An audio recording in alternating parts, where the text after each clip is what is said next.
Lecture du livre Heureux ceux qui d'Ellen G. White. La spiritualité de la loi. Quiconque se met en colère contre son frère mérite d'être puni par les juges. Par la voix de Moïse, Dieu avait déclaré « Tu ne haïras pas ton frère dans ton cœur. Tu ne te vengeras pas et tu ne garderas pas de rancune contre les enfants de ton peuple. Tu aimeras ton prochain comme toi-même. » Lévitique chapitre 19, versets 17 et 18. Les vérités présentées par le Christ étaient celles que les prophètes avaient enseignées aux Israélites, mais elles avaient été obscurcies par la dureté de leur cœur et leur amour du péché. Aussi, le Sauveur leur déclare-t-il qu'en cultivant la méchanceté et la haine, ils sont tout aussi coupables que ceux qu'ils condamnent comme criminels. De l'autre côté du rivage, où ils étaient assemblés, s'étendait le pays de Basan. C'était une région solitaire, dont les gorges sauvages et les collines boisées étaient depuis longtemps le repère de criminels de toute espèce. Le récit des meurtres et des crimes commis en ces lieux était encore dans tous les esprits, et bien des gens condamnaient sans pitié les malfaiteurs. Et pourtant, ces zélés accusateurs étaient eux aussi emportés et querelleurs. Ils nourrissaient la haine la plus violente à l'égard des Romains, leurs oppresseurs. Ils s'arrogeaient le droit de haïr et de mépriser tous les autres peuples, et même ceux de leurs compatriotes, dont les opinions différaient des leurs. En agissant ainsi, ils transgressaient le commandement qui déclare « Tu ne tueras point ». L'esprit de haine et de vengeance, dont Satan est l'auteur, fit mettre à mort le Fils de Dieu.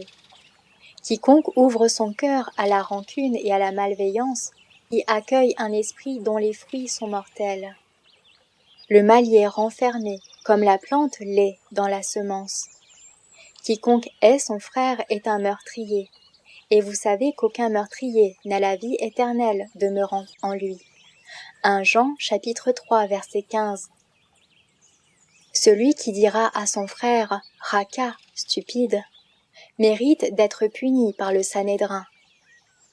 En donnant son Fils pour nous racheter, Dieu a montré à quelle valeur il estime chaque être humain, et pourquoi il ne permet à personne de parler avec mépris de son prochain.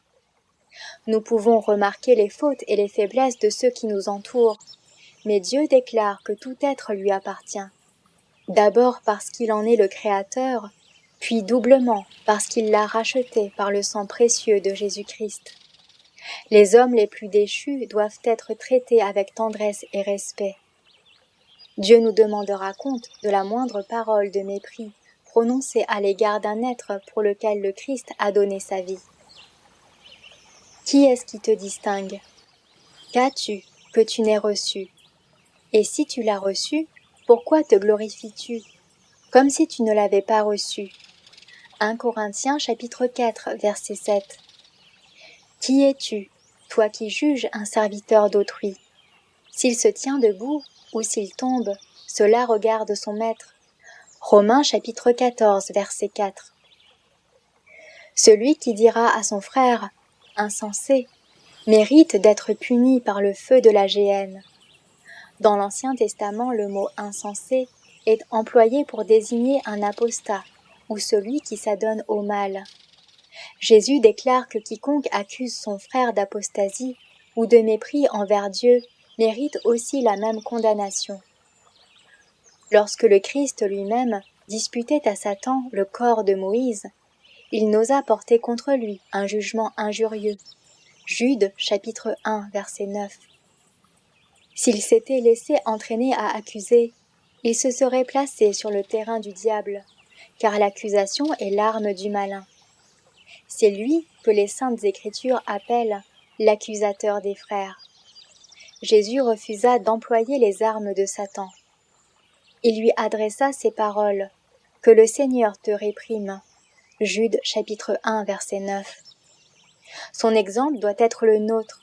Chaque fois que nous entrons en conflit avec les ennemis du Christ, nous devons veiller à ne prononcer aucune parole vindicative. Le porte-parole de Dieu ne doit pas se servir de termes que la majesté du ciel elle-même a refusé d'employer avec Satan. C'est à Dieu qu'appartiennent le jugement et la condamnation.